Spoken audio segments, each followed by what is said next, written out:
दिवाली के पावन अवसर पर बहू ने मेहमानों के सामने मुझे नौकरों वाले कमरे में धकेलते हुए कहा, हमने तो तुम पर तरस खाकर यहां बुलाया है। लेकिन उसे नहीं पता था कि अगली सुबह का सूरज निकलने से पहले मैं उनका सारा घमंड राख में मिलाने वाला हूं। दिवाली, रोशनी और खुशियों का वो त्योहार जब हर इंसान अपने घर लौटना चाहता है, अपने अपनों के गले लगना चाहता है। एक पिता के लिए इससे बढ़ी कोई खुशी नहीं होती कि उसके जीवन की आखिरी दिवाली उसके बच्चों और पोते पोतियों के साथ बीते। लेकिन क्या हो जब उसी दिवाली की जगमगाती रोशनी में एक पिता को ऐसा अंधेरा दिखाया जाए जो उसकी आत्मा को चीर कर रख दे, जब दौलत की चकाचौंध में खून के रिश्ते इतने अंधे हो जाएं कि उन्हें जन्म देने वाले माता पिता की आहें सुनाई देना बंद हो जाएं, तो प्रकृति अपना ऐसा न्याय करती है कि बड्ढे बड्ढे महलों का गुरूर एक रात में खाक हो जाता है।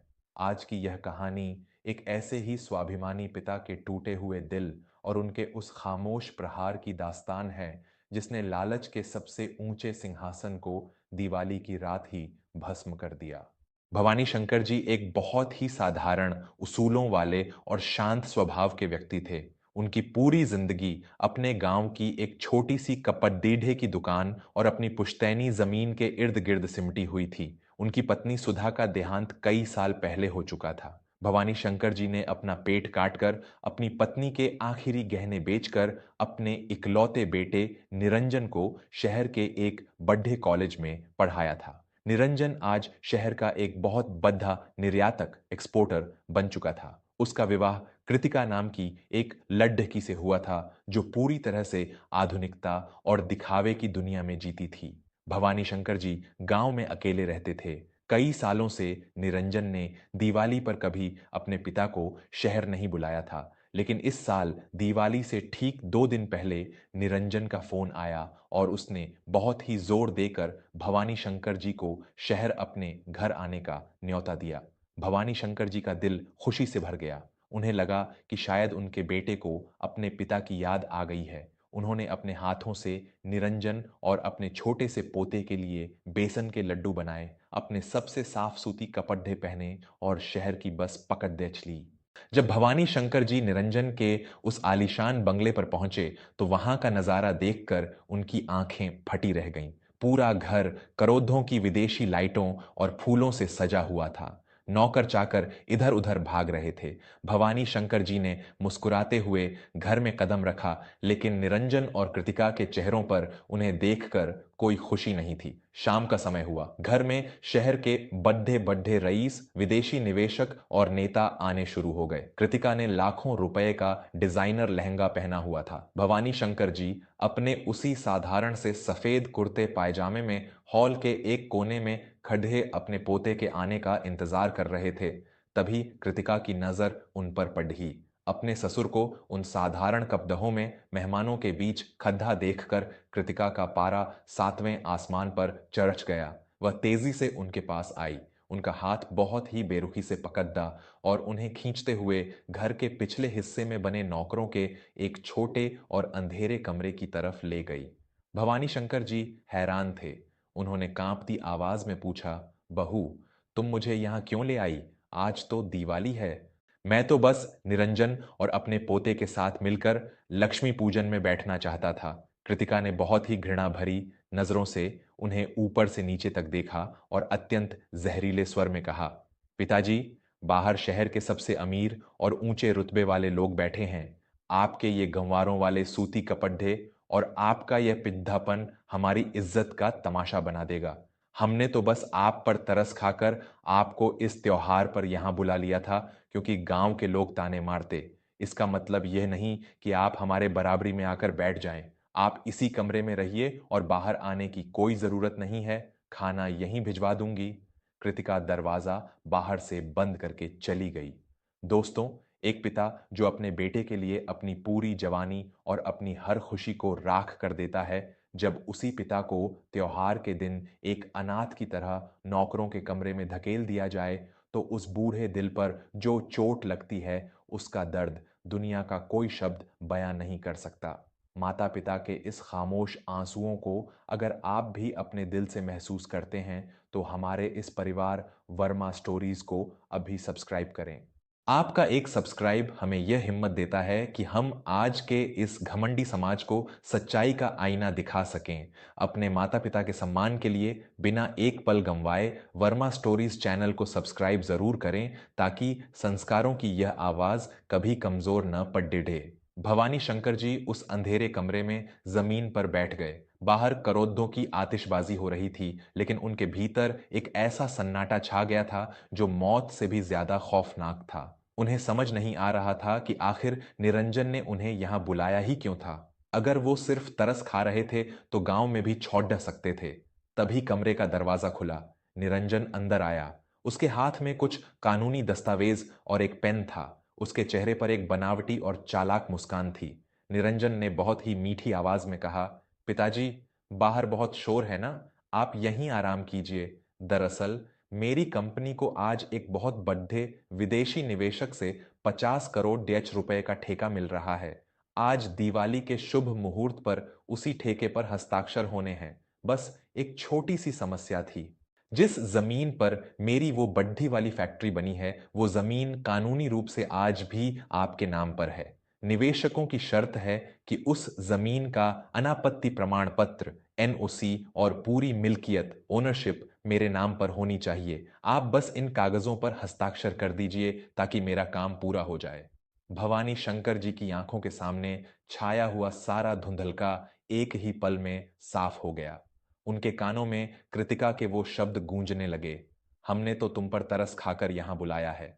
उन्हें समझ आ गया कि निरंजन ने उन्हें किसी प्यार या त्योहार के लिए नहीं बुलाया था। उन्हें सिर्फ एक मोहरे की तरह इस्तेमाल किया जा रहा था ताकि उन करोड़ों की जमीन के कागजों पर उनके हस्ताक्षर लिए जा सकें और उसके बाद उन्हें वापस उसी गांव में मरने के लिए छोड़ दे एच दिया जाए। भवानी शंकर जी ने उन कागजों को देखा, फिर अपने बेटे की लालची आंखों में देखा। उन्होंने अपने आंसुओं को पी लिया और अपने भीतर के उस स्वाभिमानी पिता को जगाया जो अब तक खामोश था। उन्होंने बहुत ही शांत स्वर में कहा, बेटा निरंजन, लक्ष्मी का पूजन तो सबके सामने शुभ मुहूर्त में ही होता है।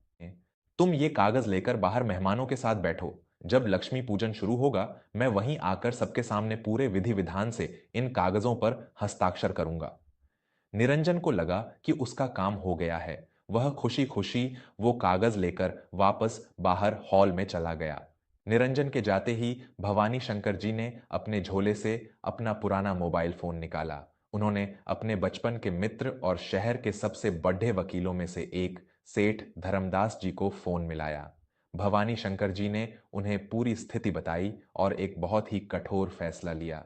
जब एक पिता का निस्वार्थ प्रेम उसकी ही औलाद द्वारा पैरों तले रौंद दिया जाता है, तो वह पिता एक ऐसा रूप धारण कर लेता है जिसे दुनिया की कोई भी चालाकी नहीं हरा सकती। जो इंसान अपने जन्मदाताओं को अनाथ समझकर उन पर तरस खाता है, भगवान उसे सच में ऐसा अनाथ बना देता है कि वह जीवन भर दूसरों के तरस का मोहताज हो जाता है। अगर आप भी भवानी शंकर जी के इस शांत लेकिन खौफनाक फैसले का समर्थन करते हैं, तो वर्मा स्टोरीज से जुड़कर हमारा हौसला बढ़ाएं। चैनल को अभी सब्सक्राइब करें ताकि भावनाओं और स्वाभिमान की यह लड़ाई हर उस घर तक पहुंच सके जहां बुजुर्गों का अपमान होता है। आपका एक सब्सक्राइब हमारे लिए बहुत बड़ा योगदान है। कृपया वर्मा स्टोरीज चैनल को सब्सक्राइब जरूर करें। रात के ठीक 10 बज चुके थे। बाहर हॉल में दिवाली का भव्य पूजन शुरू होने वाला था। निरंजन के विदेशी निवेशक और शहर के बड़े बड़े अधिकारी सामने सोफे पर बैठे थे। निरंजन और कृतिका पूरे घमंड में सीना ताने खड़े थे। निरंजन के हाथ में वो फाइल थी जिस पर भवानी शंकर जी के हस्ताक्षर होने थे। तभी हॉल के मुख्य दरवाजे से भवानी शंकर जी अंदर दाखिल हुए। उनके साथ उनके वकील मित्र सेठ धर्मदास जी भी थे। भवानी शंकर जी के उसी साधारण से सूती कपद्धे में आज एक ऐसा तेज था जिसने पूरे हॉल के शोर को एक पल में शांत कर दिया। कृतिका अपने ससुर को हॉल में देखकर तिलमिला उठी। वह फुसफुसाते हुए निरंजन से बोली, यह बुढ़ा बाहर क्यों आ गया? हमारी सारी इज्जत का कचरा कर देगा। निरंजन हडबडाता हुआ आगे बढ़ा और बहुत ही धीमी आवाज में बोला, पिताजी, आप यहाँ क्यों आ गए? मैंने कहा था ना कि मैं वो कागज अंदर ही ले आऊंगा। आप चलिए यहाँ से। लेकिन भवानी शंकर जी अपनी जगह से 1 इंच भी नहीं हिले। उन्होंने हॉल में मौजूद सभी मेहमानों की तरफ देखा और एक बहुत ही कड़रीड्योचक और शक्तिशाली आवाज में बोलना शुरू किया। कागज तो मैं खुद लेकर आया हूं बेटा।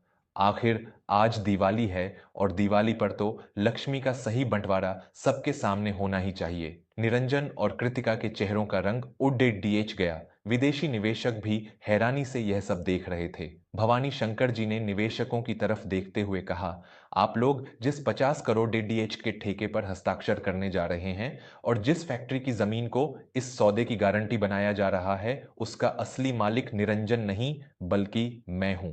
और मुझे आप सबको यह बताते हुए बहुत खुशी हो रही है कि मैंने यह पूरी जमीन शहर के एक बहुत बड्ढे अनाथालय और गरीब किसानों के ट्रस्ट के नाम कर दी है। सेठ धर्मदास जी ने तुरंत ट्रस्ट के वो पक्के और कानूनी कागजात हवा में लहरा दिए जिन पर भवानी शंकर जी के हस्ताक्षर हो चुके थे। यह सुनते ही पूरे हॉल में जैसे मौत का सन्नाटा छा गया।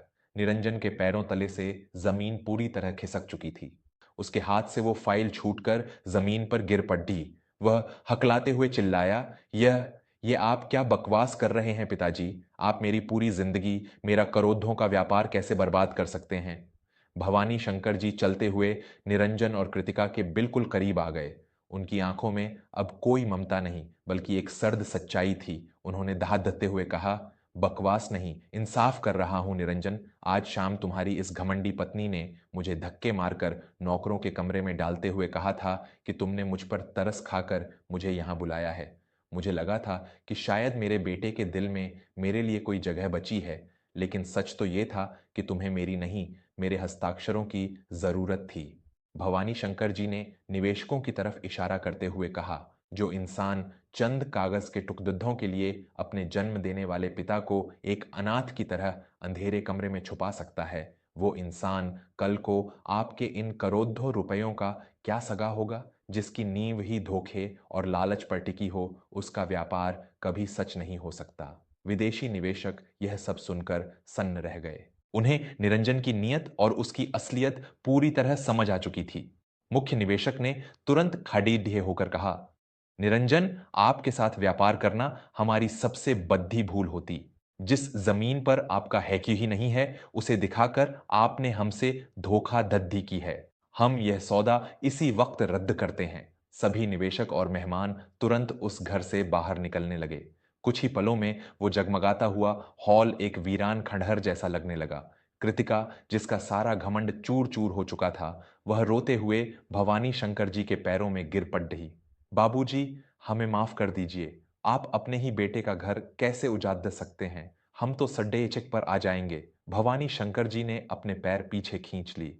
उन्होंने बहुत ही कठोरता से कहा, घर मैंने नहीं उजाड़ा बहू, तुम्हारे इस दौलत के घमंड ने उजाड़ा है। जब तुम अपने ही पिता को अनाथ समझकर उन पर तरस खा सकती हो, तो मेरी वो संपत्ति भी उन्हीं असली अनाथों के काम आएगी जिन्हें उसकी सच में जरूरत है। तुम्हारे जैसे लालची और फरेबी लोगों के लिए मेरे दिल और मेरी संपत्ति में अब कोई जगह नहीं है।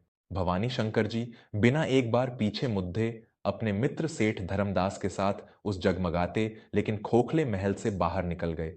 निरंजन और कृतिका अपने उसी घर में घुटनों के बल बैठकर दहाड़े मारकर रो रहे थे। उनका करोड़ों का सौदा खत्म हो चुका था। बाजार का कर्ज उन पर हावी था और जिस दौलत के गुरूर में उन्होंने एक पिता का अपमान किया था, उसी दौलत ने आज दिवाली की रात उनका सब कुछ राख कर दिया था। दोस्तों, माता पिता वो भगवान हैं जिनका आशीर्वाद इंसान को आबाद कर सकता है, लेकिन उनके साथ किया गया फरेब और उनका अपमान 7 पीढ़ियों को तबाह कर सकता है। दौलत इंसान को कुछ पल का अंधापन दे सकती है, लेकिन कर्मों का हिसाब हर किसी को इसी धरती पर चुकाना पड़ता है। अगर भवानी शंकर जी के इस निडर, स्वाभिमानी और कड़वे फैसले ने आपके दिल में एक नई ऊर्जा जगाई है, तो वर्मा स्टोरीज को अभी सब्सक्राइब करें। अपने दोस्तों और परिवार के साथ इस वीडियो को इतना शेयर करें कि हर किसी को यह सीख मिल सके कि लालच और माता पिता के अपमान का अंत हमेशा विनाशकारी होता है। कमेंट में ज़रूर बताएं कि क्या भवानी शंकर जी ने अपने बेटे और बहू का घमंड तोड़ कर बिल्कुल सही किया। आपकी राय का हमें हमेशा इंतज़ार रहता है। सच्चाई और संस्कारों की इस आवाज़ को घर-घर तक पहुँचाने के लिए वर्मा स्टोरीज़ चैनल को सब्सक्राइब करना बिल्कुल न भूलें। धन्यवाद।